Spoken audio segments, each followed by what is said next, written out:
short guide to Catholic Church history for Catholic college students going out into the world to defend their faith. Omnis abstat, Orcus Cardinal Bugloss, Bishop of Ravenna, Georgia. Nemo me impune lascit, Thomas O'Hargody Gormangast, Lictor Magnificus. There are only a few things a well-informed Catholic absolutely must know about church history. These are 1. Popes. A. Good. B. Bad. C. Lost. 2. Schisms. 3. Heresies. 4. Old Canards. Popes.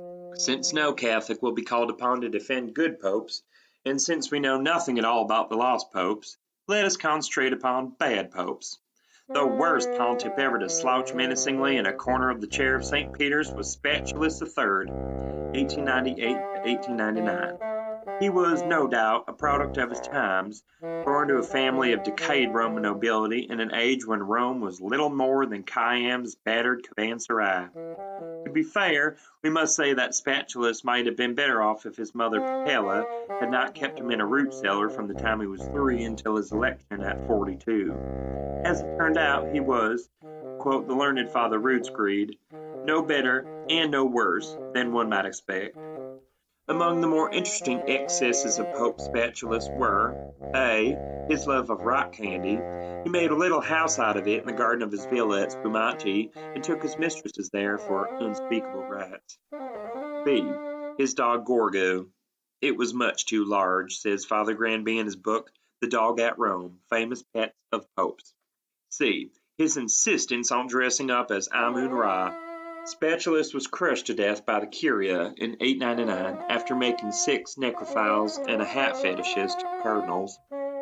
The worst Renaissance pope was Bregamento di Crudalissimi, who took the name Sporus VI, 1540 to 1565. His election took place under the most peculiar circumstances, since the Curia in 1540 had been drastically reduced by plague, sudden death, and a drowsy euphoria that came drifting up out of the Pontus marshes like the exhalations of some besotted giant. At Sporus's election, 15 prelates were present, with an average age of 86. 8 were certainly senile, and there may have been some question about Balbo de Genoa, who kept spilling his ink during the balloting, and who constantly referred to the cardinal next to him as Rosa. The 15th ballot had been reached when disturbance arose over pans. Old Cardinal Shadow of Mainz had broken his, and he could not secure another from the proctors, which he accused loudly of being in the pay of the Italians. He advanced to the middle of the room, denouncing violently, and was met by 3 proctors, 2 Italian cardinals, and Scatophorus, the 98-year-old patriarch of Alexandria, who was trying in a general way to find the bathroom. The scene that followed is recorded by an English recusant cardinal, to whose account we shall now return. The old Germain cardinal did then seize the serving boy by the scruff of the neck, and did cry, here I translate the Latin tongue, Ho, turvy arse, where be thy penis? Gramercy, signor, quoth the boy, but I have none.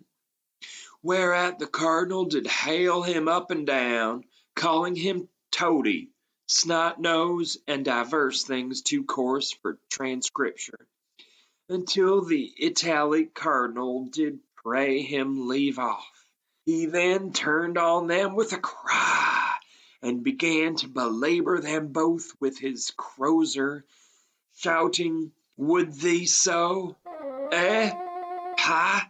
The 2 bare him to the ground in a trice, and pummeled him, till he did cry, Mercy, noble signors, for I meant it but a jest.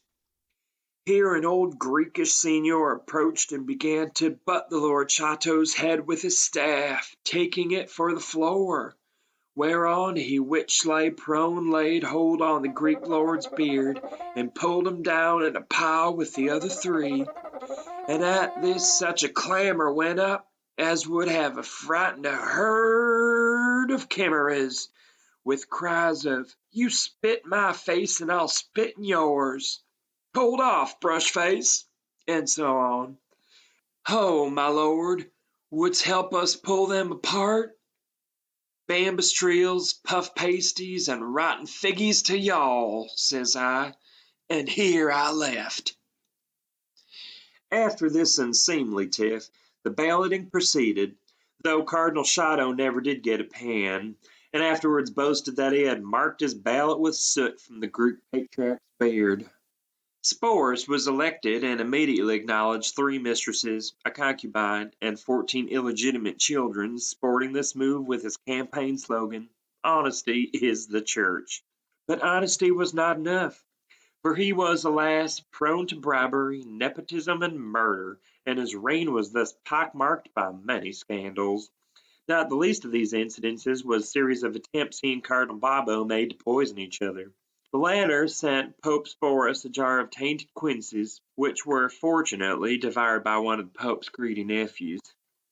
Sporus responded with a lute filled with tarantulas, which was accompanied by a gaily mocked note in classical Greek hexameters. The Cardinal shot back with a music box which, when opened, played early Renaissance airs as if fired a small vial of bat saliva at the unlucky recipients. Sporus, however, ended the tomfoolery in a rather crude manner when he invited Cardinal Babo to a card party and threw him down a well. It must not be forgotten, however, that Pope Sporus VI was patron of the arts. Up until 1921, one could see near Rome some traces of the Villa Pasta, which Sporus built from the ruins of 25 old Roman temples in the vicinity. Furthermore, he was a patron of Sandro de Garagiola, who did the famous, if fanciful, frescoes entitled Pope Sporus Debating with Aristotle, Pope Sporus Dueling with the Spirits of Nestorius and John Huss, and Pope Sporus being begged by the Curia not to abdicate. But not even art could preserve Pope Sporus from the recurrent attacks of mal de siècle that sent him, in the twilight of his reign, more and more frequently to Capri.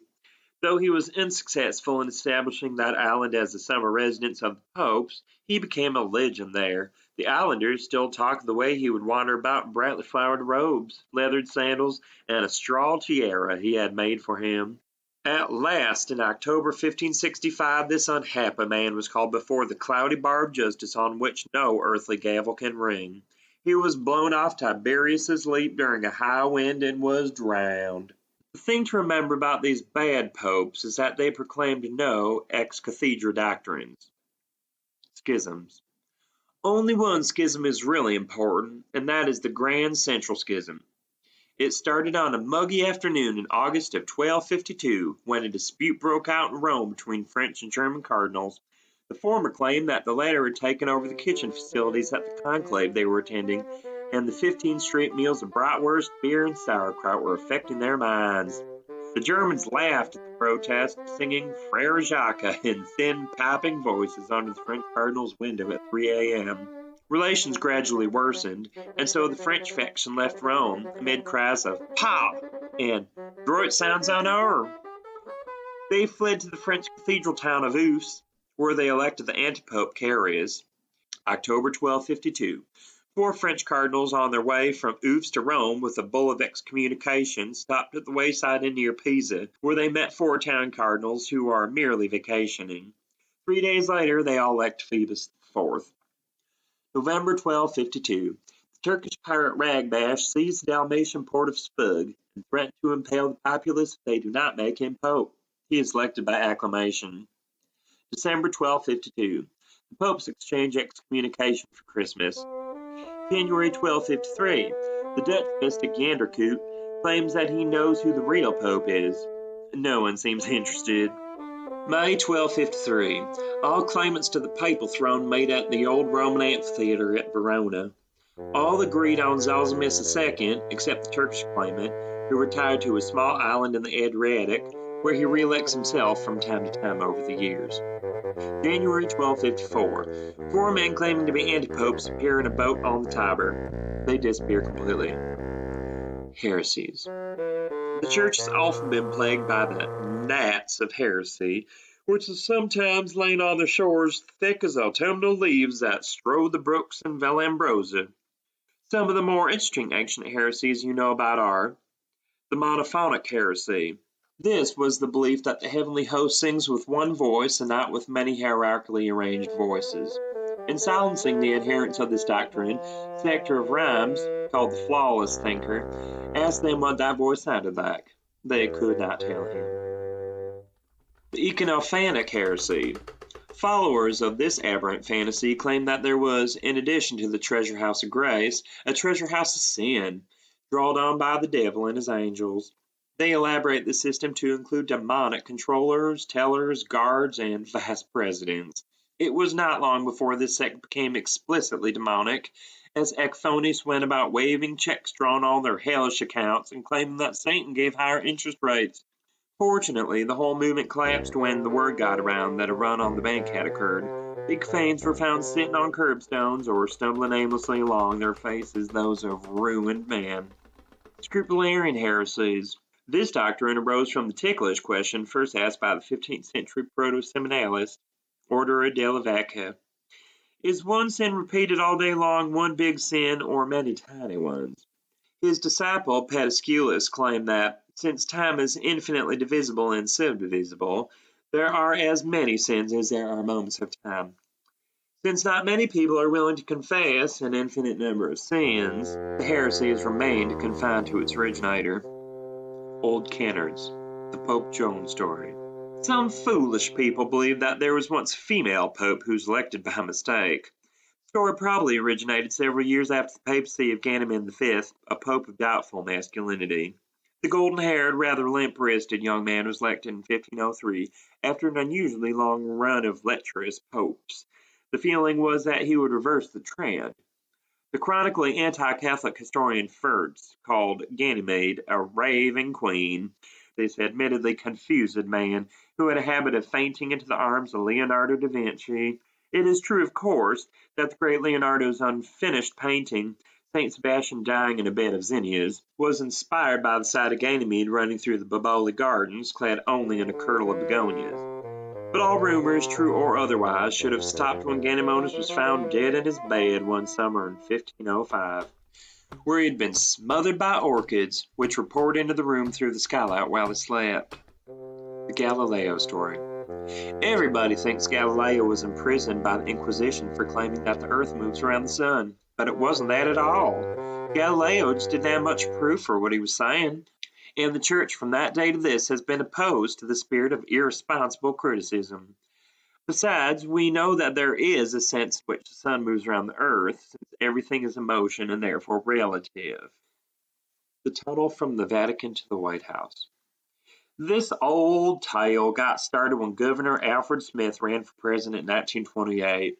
No reasonable person could possibly believe it.